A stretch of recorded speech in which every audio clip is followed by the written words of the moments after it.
رسول پاک صلی اللہ تعالی علیہ وآلہ وسلم صحابہ کرام کو اس بابت بار بار ارشاد فرماتے ہیں۔ ایک دن حضور فرمانے لگے کہ مجھے تم پر ڈر ہے کہ پرانی امتوں کی بیماری کہیں تمہارے اندر بھی سرایت نہ کر جائے۔ یا رسول اللہ صلی اللہ تعالی علیہ وسلم، ایسی کون سی چیز ہے جس سے آپ کو بھی ڈر ہے؟ وہ کون سی بیماری ہے؟ بعض لوگوں نے یہ شاید سمجھا کہ وہ کوئی طاعون کا یا کوئی اور گہرا مرض ہے۔ حضور فرمانے لگے نہیں، پرانی امتوں میں نا بیماری تھی تکبر کی، حسد کی، بغض کی، عداوت کی، دل ایک دوسرے کے بارے میں سخت ہو گئے تھے۔ آپ کبھی پڑھے نا بنی اسرائیل والوں، فرعون کی فوجیں پیچھے لگی ہوئی ہیں، آگے دریا آ گیا ہے، جناب موسیٰ علیہ السلام حکم دے رہے ہیں کہ رب نے رستہ بنا دیا نکلو، لیکن ان کا اعلان ہے کہ ہم اگرچہ آپ کے ماننے والے ہیں، اگرچہ سارے فرعون کو دشمن جانتے ہیں، پر 12 قبیلے ہیں آپس میں چونکہ ہماری لڑائی ہے، ایک رستے سے نہیں گزرے گی، ہمیں 12 رستے چاہیے۔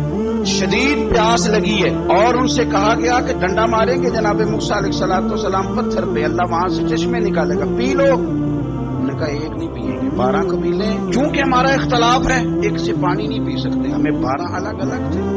حضور فرمانے لگے وہ جو پرانی امتوں میں عداوتوں کی بیماری تھی، مجھے ڈر لگتا ہے وہ تمہارے بیچ نہ آ جائے۔ او یارو، اتنی سخت عداوتیں، اتنا گھٹن، اتنی ہماری طبیعتیں ایک دوسرے کے بارے میں سخت۔ آپ کبھی لوگوں کا لب و لہجہ محسوس کریں، جب وہ کسی کے خلاف گفتگو کر رہے ہوتے ہیں تو ایسے محسوس ہوتا ہے کہ وہ تو شخص شاید مار دینا چاہیے، اتنا برا ہے۔ تھوڑی سی اختلاف رائے کو اتنی شدت کی عداوت بنا لینا۔ کئی اللہ والے چھپ گئے، بہت سارے رب کریم کے بندے تھے جو دنیا چھوڑ کے کونوں میں لگ گئے، انہوں نے کہا اور نہیں گزارا ہوتا بھائی۔ میں کسی کمزور آدمی کی بات نہیں کرنے لگا، ایک دلیر آدمی، حسبن نسبن اخلاقن مربتن، ہر تعلق سے شانوں والے حضرت امام جعفر صادق رضی اللہ تعالیٰ، اتنے بڑے آدمی کہ امام اعظم ابو حنیفہ جیسے لوگ کہتے ہیں کہ اگر 2 سال امام جعفر صادق کے پاس نہ رہتا تو ابو حنیفہ ہلاک ہو جاتا۔ امام جعفر صادق تربیت جب کی تو کن کی امام اعظم کی، حضرت داؤد طائی کی، جناب سفیان ثوری کی، اور شاہ فرید الدین عطار فرماتے ہیں آخری عمر میں امام جعفر صادق نہ حجرے میں بند ہو گئے تھے، باہر نہیں آتے تھے، بس اسی کسی دے کچھ نہیں جلاتے نہ کوئی ساڈا دردی حجرے میں۔ ایک دن حضرت سفیان ثوری نے منت کی آ کے ان کے بچوں کی، خدام کی، کہ حضرت سے کہو میں پرانا نوکر، مجھے تھوڑی زیارت کا موقع مل جائے، میری تو آنکھیں ترس گئی، کرم نوازی ہو جائے۔ تو حضرت کو جا کے عرض کی کہ سفیان ثوری منت کر رہے ہیں، آپ نے اجازت دے دی۔ حضرت سفیان ثوری اندر گئے تو درد سے کہا حضور آپ تو 2 جملے کہتے تھے تو دل بدل جاتے تھے، کتنے لوگ منتظر ہیں آپ کے کلمات طیبات کے لیے، زیارت مقدسہ کے لیے، اور آپ یوں گوشہ نشین ہو گئے۔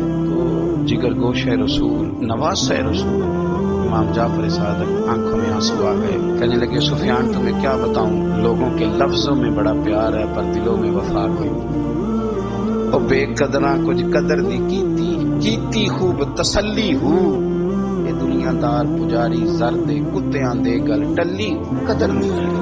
بس اب میں اپنا آخری وقت اپنے رب رسول کے ساتھ گزارنا چاہتا ہوں۔ لوگوں کے لفظوں میں بڑی وفا ہے پر دلوں میں ان کے وفا۔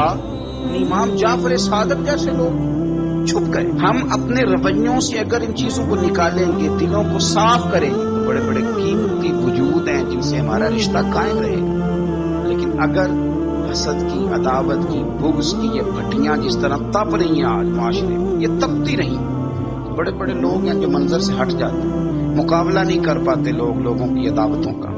رب کریم کا بندہ صاف دل ہوتا ہے، وہ حسد بغض عداوت کا مقابلہ نہیں کرتا، وہ کونے میں ہو جاتا، وہ کہتے میں اس دوڑ والا نہیں۔ اس لیے کہ اللہ کے بندے تلوار کے ساتھ، تو میں بڑی بات کرنے لگا ہوں اگر آپ کی سمجھ میں آ گئی تو، رب کے بندے تلوار سے تو لڑائی کر لیتے ہیں، پر منافق کے نفاق کے ساتھ مقابلہ کیسے کریں؟ وہ کس طرح اپنے آپ کو منافق بنائیں؟ وہ کس طرح کر کے اس جگہ پہ آ کے سازش کریں جہاں چھوٹے لوگ سازش کرتے ہیں، پھر وہ بچنے لگ جاتے ہیں۔ یہ دور ہی نکتہ چی ہے، کہیں چھپ کے بیٹھ جا، جس دل میں تو مکی ہے وہیں چھپ کے بیٹھ جا، پھر وہ لوگ نکل جاتے ہیں۔